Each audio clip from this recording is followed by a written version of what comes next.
Hello, dear ones. Welcome to the Dream Lab, a safe, inspiring place for you and God to dream without limits what you most desire to be, do, and have in your life right now. Every episode, I hold space for you to be irreplaceably you, to explore your unique design and discover your dreams as a reflection of God's heart for the world around you. I am your host, your guide, your encourager-in-chief, Christina B. Come on in to the Dream Lab.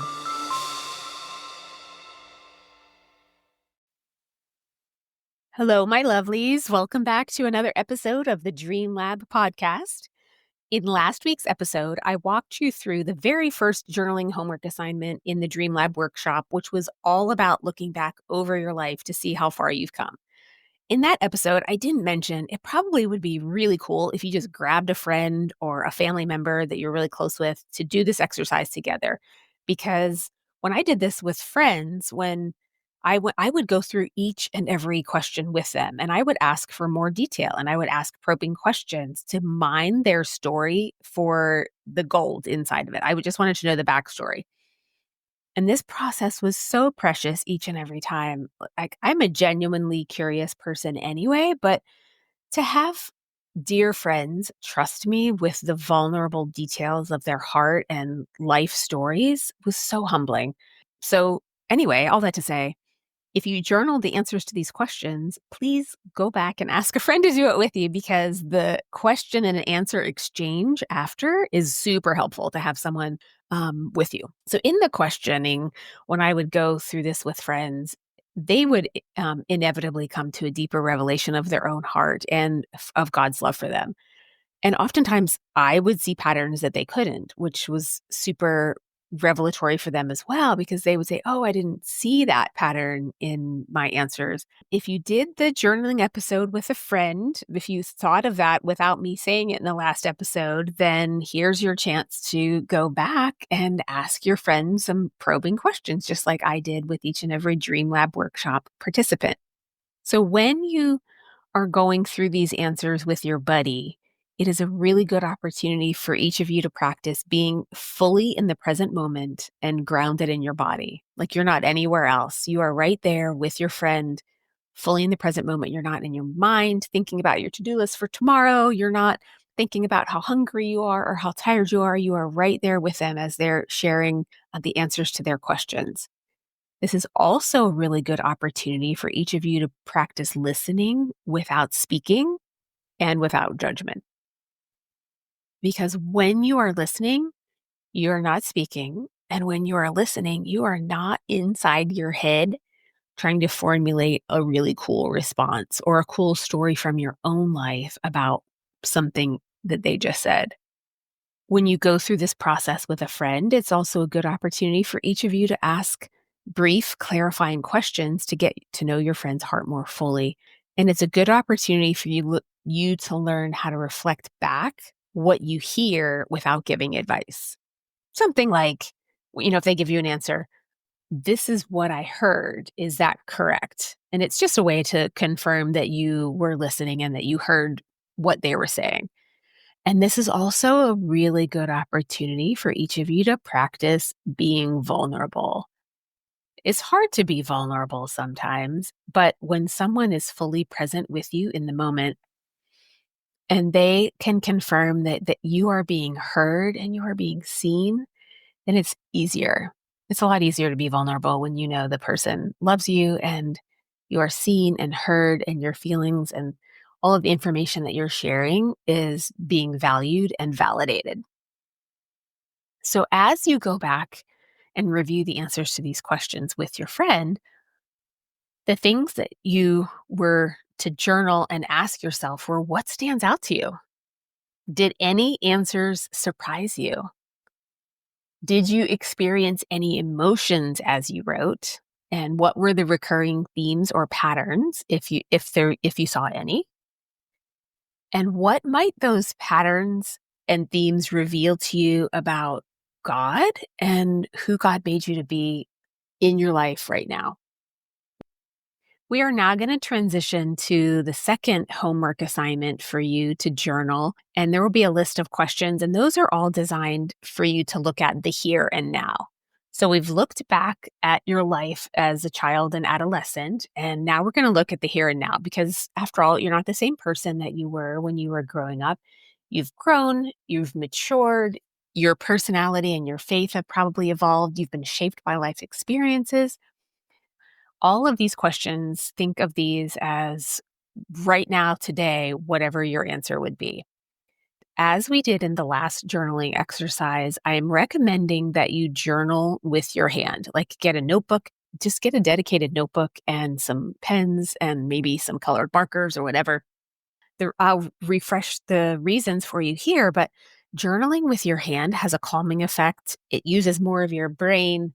It inspires more creativity and insights. It connects your heart to your emotions. And most importantly, in today's fast paced world and hurry, hurry, hurry, fast, fast, fast, it forces you to slow down because your hand can't write as fast as you think. So you can actually slow down your body, slow down your mind, and think. And I think it will. I know that the people who I've taken through the Dream Lab workshop in the past who have actually listened to my advice and handwritten the exercises, it takes them more time, yes, but they connect with themselves and with God on a much deeper level. So the instructions for this assignment are: you're going to ponder each question from the perspective of who you are in your life right now. Write down the first thing that comes to your mind. You can write phrases, bullet points, sentences. You can write paragraphs or narratives. It doesn't matter. Be as thorough as you can without spending a lot of time deliberating, or is that really what I want to write? Like, just go with your first instinct. As in the last exercise, in this one, you're also going to get comfortable asking why, because the why reveals meaningful truths. You're also going to just be mindful, just be fully aware of your own body and your own emotions right now, and make a note as you journal if there are emotions coming up for you. Are you smiling? Are you happy? Are you sad? Like, as you write particular answers, are you feeling certain emotions? Are certain thoughts popping into your mind as you write? Are you feeling any sensations in your body, like butterflies in your tummy or a lump in your throat? If an answer to a question doesn't come, skip it for the moment and then go back to it. And you'll notice a pattern in the questions. I know there's a lot, but I ask the same questions in different ways because if it doesn't come to you in one question, the answer will often come in another. And so it's kind of a way to like short circuit your brain a little bit to get to the same information, but in a different way.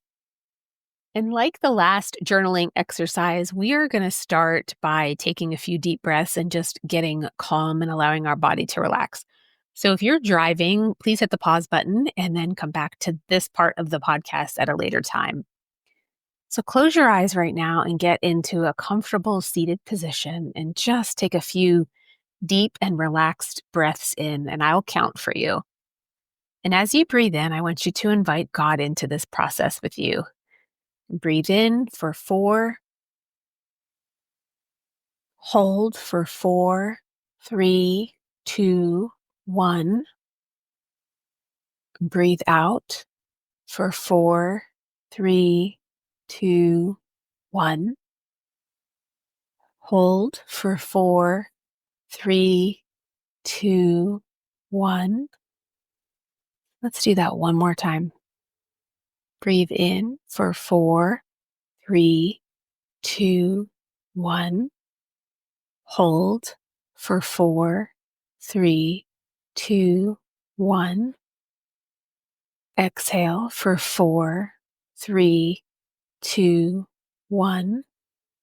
And hold 4, 3, 2, 1.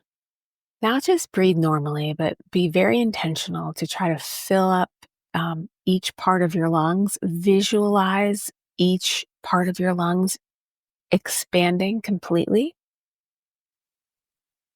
Make sure you're breathing deep down into your belly. And each time you exhale, I just want you to consciously focus on every muscle in your body relaxing.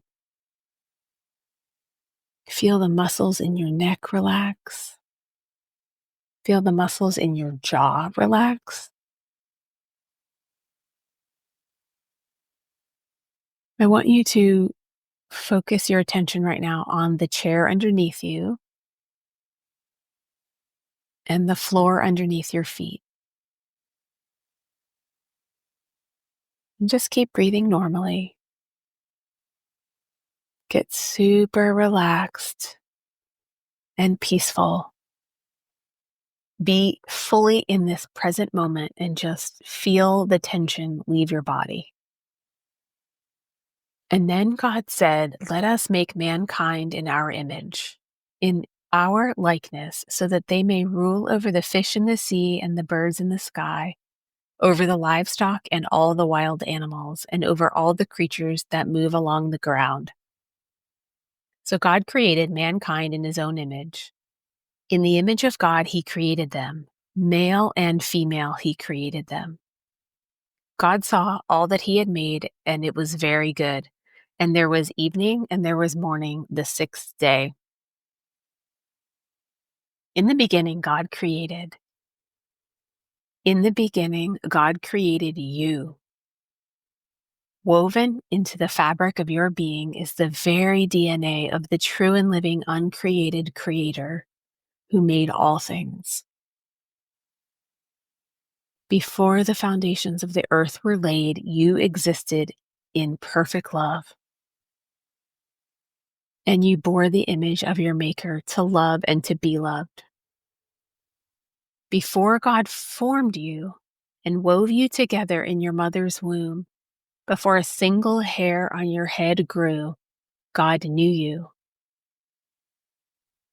Before even one of your days on this earth came to be, God set you apart. God knew you, and you knew God. Before I formed you in the womb, I knew you, and before you were born, I consecrated you. You were created in the image of your Creator.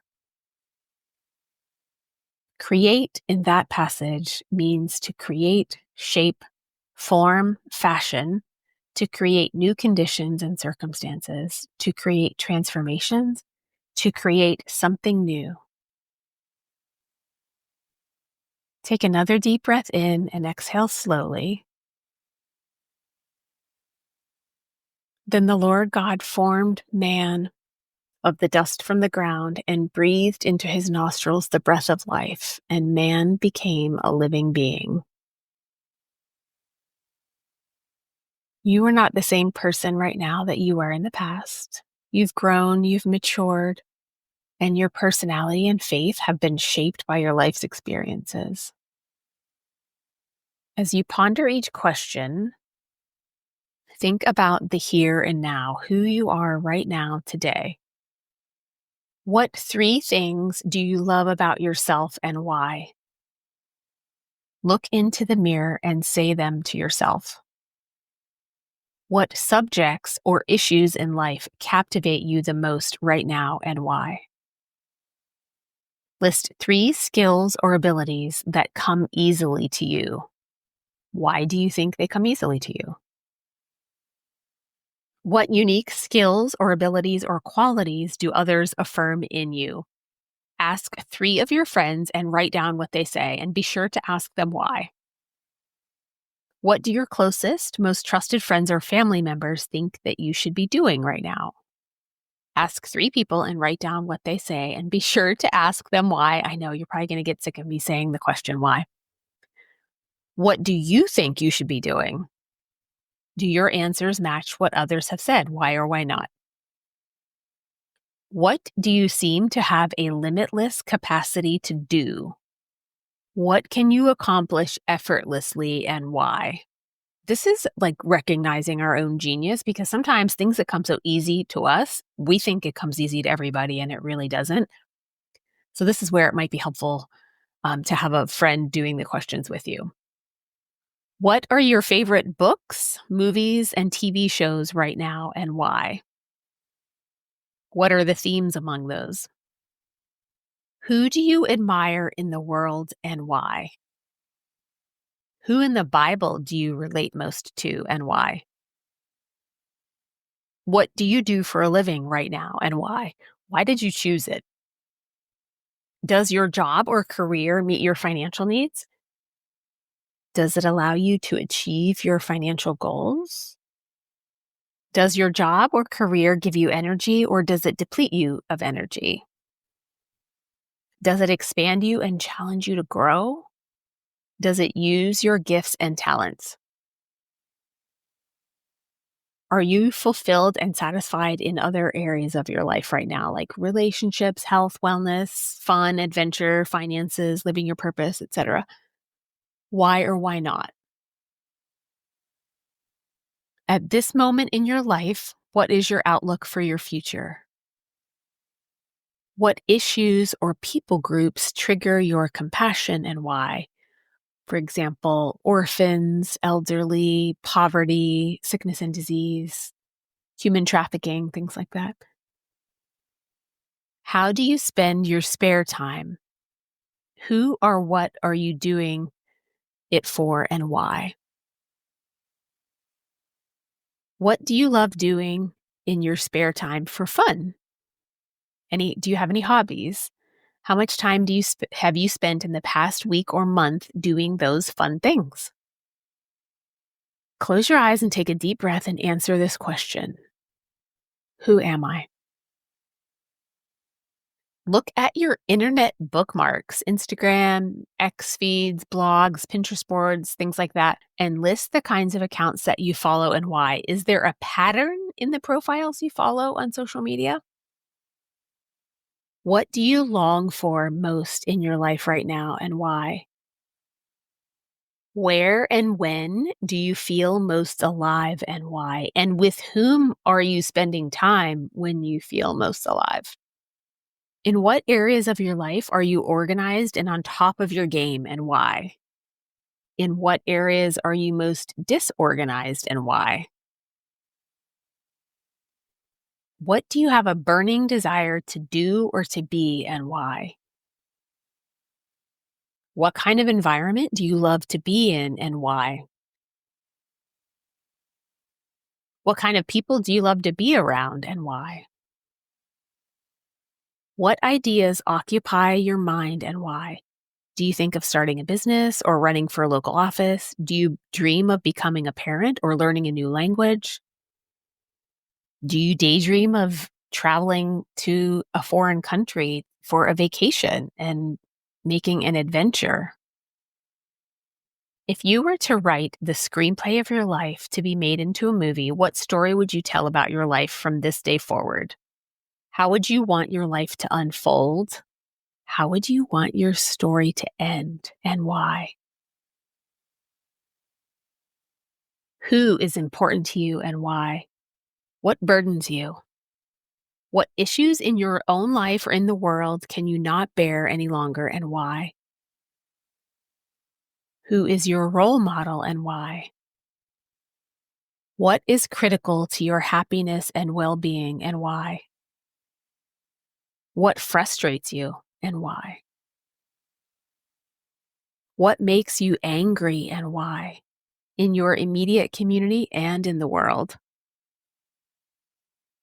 Are there any areas of your life where you feel trapped or held back? Why do you think that is? What in your life worries you and why? What in the world worries you? What news articles grab your attention and why?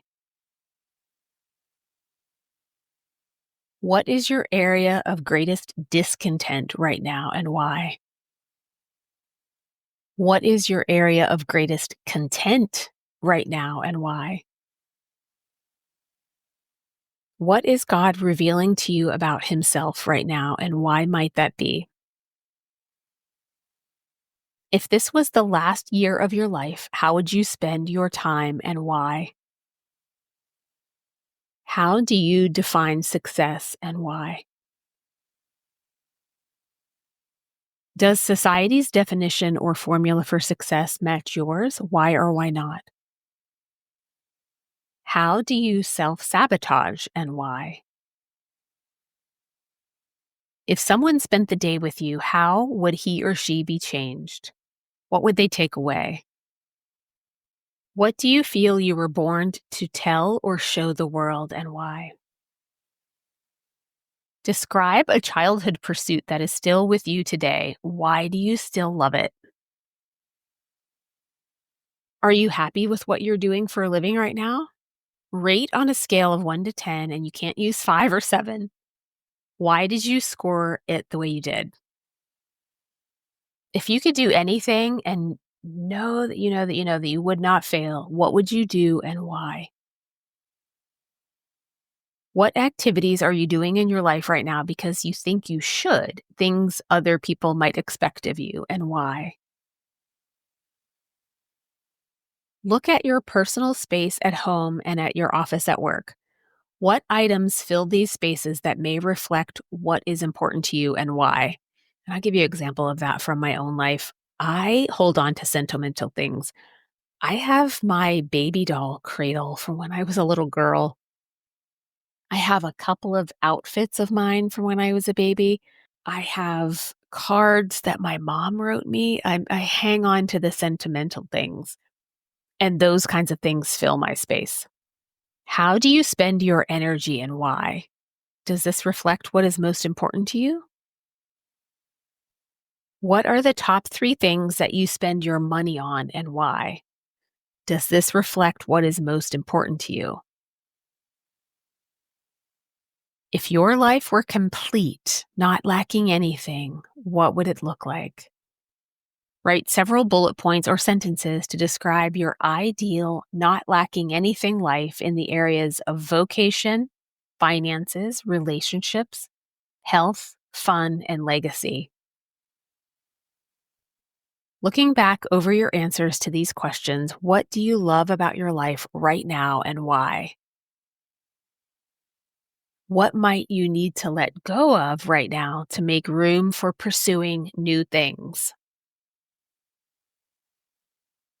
Now, if you've chosen to do these questions with a friend, which I highly recommend, you are going to finish journaling and then you're going to get with your friend and you're going to review the answers to look for patterns. You're going to look for themes that keep popping up in different answers. You're going to make note of any answers that surprised you. You're going to make note of things that stood out to you as new information or surprising. You are going to look for any emotions, like make note of any emotions that you may have felt as you were writing the answers to all of these questions. Your other piece of homework is to continue setting an alarm on your phone for several times a day to just pause and do some of this deep breathing. And if you can't meditate, that's okay. But even if you just did the 4x4 breathing, where you breathe in for 4, hold for 4, exhale for 4, and hold for 4, or even if you just focused on the sound of your breath going in and going out, focusing on the chair you're sitting on and the floor underneath your feet, anything that would anchor you into the present moment several times a day is actually going to be really helpful. It helps to bring a sense of calm to your body and to your central nervous system. And it helps you to just be still and quiet in a very hurried and chaotic world. And that is all we have for today's episode. So this is another short one. Be sure to go back and listen to the past episodes because each episode is building upon the prior one. And until next time, bye for now.